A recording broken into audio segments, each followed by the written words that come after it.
Hi there, it's me, Gamer Tire here. I'm recapping Voltron, Legendary Defender, Season 3, Episode 1, Code of Honor. Episode 2, Reunion. Episode 3, Black Site. Episode 4, The Voltron Show. Episode 5, Begin the Blitz. Episode 6, A New Defender. Please subscribe, watch fully, and send donations. Thanks. Let's get started. Episode 1, Code of Honor. Keith continues his training with the Blade of Mora by accompanying them on intelligence missions. In the process of neglecting his duties as the leader of Voltron, when Colvan reveals that the Garwa most likely have a secret supply chain of a new form of quintessence, Keith joins the mission to infiltrate one of the Garwa's supply vessels. The Blade discovered that the vessel is a trap once they are aboard, and the Marin Regress is killed in a subsequent explosion. Despite this, and Aurora's plea for Keith to continue to lead Voltron, Keith continues to spend most of his time with the Blade of Marmora. Sometime later, the Paladins receive a distress signal from a rebel convoy under attack by the Garwa. The four Paladins struggle to hold off the Garwa, while Keith is absent.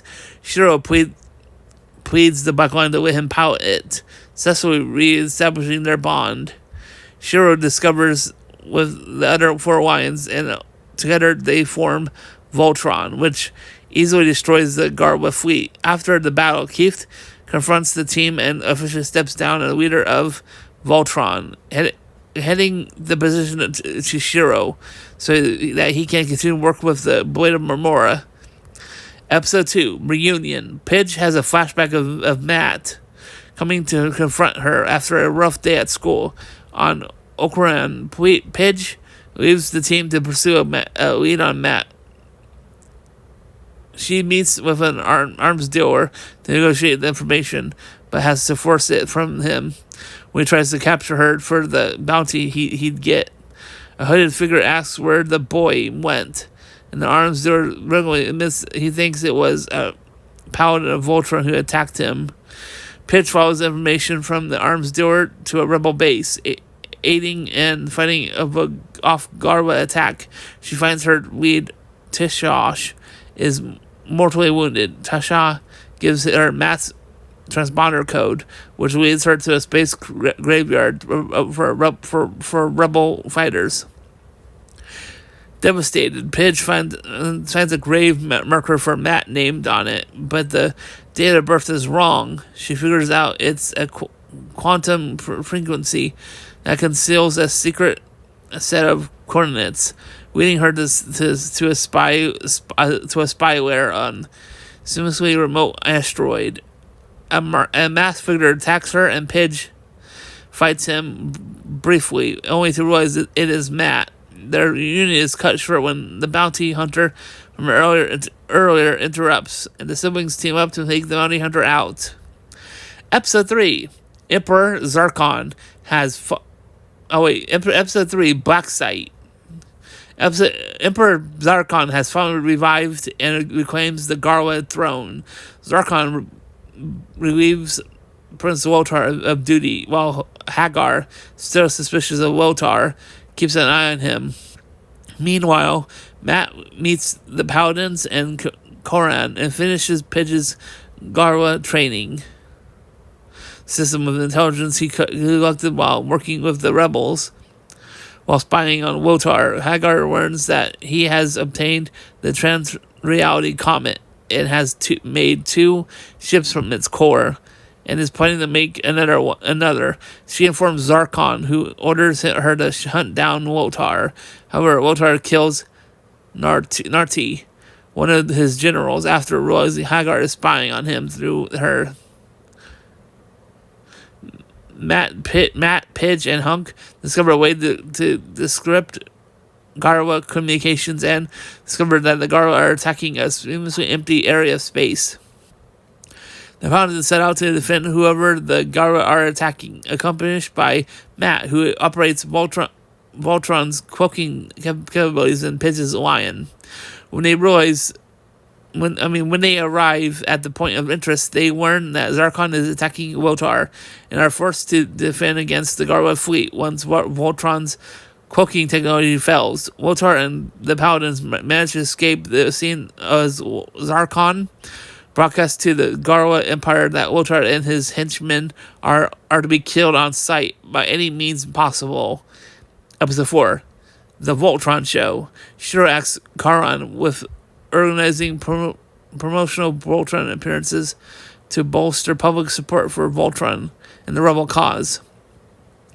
After organizing a terrible show to a hospital patients, Charon quickly buys an illegal mental enhancement pill for one of the patients.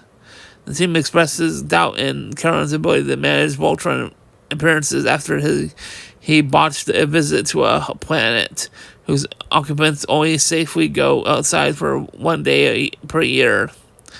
That night, Charon places a pill he bought under his pillow and hatches a worm that launches into his brain while he sleeps.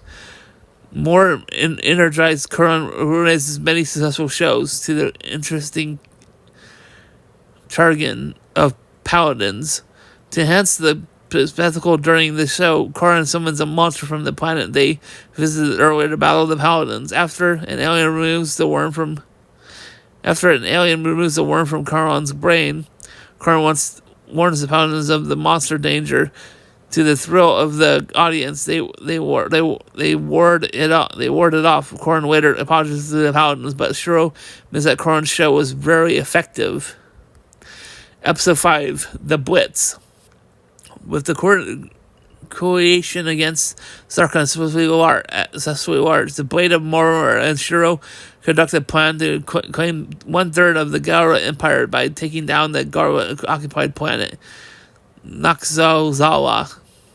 Prince Wotar leads his generals to the remains of Dazabalo, where he has secretly encrypted a gate around the interreality rift where his mother had worked. Wotar uses the last of his quintessence to enter the field before the reality to collect the infinite supply of quintessences therein. The coalition begins its plan to reclaim what part of the Empire Pidge and Hunk disable a communication satellite, while the Blade of Memora and a team led by Matt hijack large cannons that are used against the Garwa. Once Axega, Azar, and Zidorid realize that Lotar's gates does not work, Exara stuns him with the intent to return him to Zarkon in exchange for a pardon. However, Wotar manages to escape his handcuffs once he wakes and flies away in his cruiser. So the satellite Pidge and Hunkar have disabled and begins to work again. Hagar learns of the Empire's defeat. Episode 6, A New Defender. The corporation's successful ability interrupting when an incoming Garwa cruiser remotely disables the Garwa technology they were using. Wotar is spotted by the Empire in deep space and is pursued by Zarkon's fleet. Only narrowly escaping, Hagar focuses on stopping the coalition tardy. Begins a ritual that traps Voltron on Naxalzal's surface by multiplying the intensity of the planet's gravity. Involved to move, Voltron and the Paladins flee to the planet core to find and disable the source of the energy, causing the gravity change. There, Aurora attempts to disarm the planet energized core.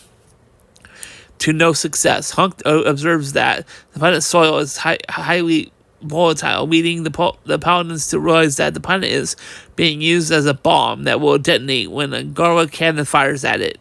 Unable to communicate, Keith Matt confront the ongoing Garwa cruiser while listening to Garwa communications. Wotar learns about the impending explosion and heads towards it as Paladins try to escape Nazawa. Lance encounters encounters Aurora to use her Altian ability to overcome the planet's gravity, which she manages to do. After Voltron, the Blade, and Matt's team regroup, they realize that they can't disarm the cannon on the Garwa cruiser without taking down its force field. After their attempts to shoot it fail, Keith nearly sacrifices himself to ram into the shield before a powerful blast from the Voltron's cruiser destroys it. Voltron asks the coalition to have a discussion, despite their differences in the past. Please subscribe. Help reach 1,000 plus subscribers. Watching fully helps increase the watch hours of 4,000 plus. And send donations to the Patreon page at Inventar Space Tunes, starting at $2 a month.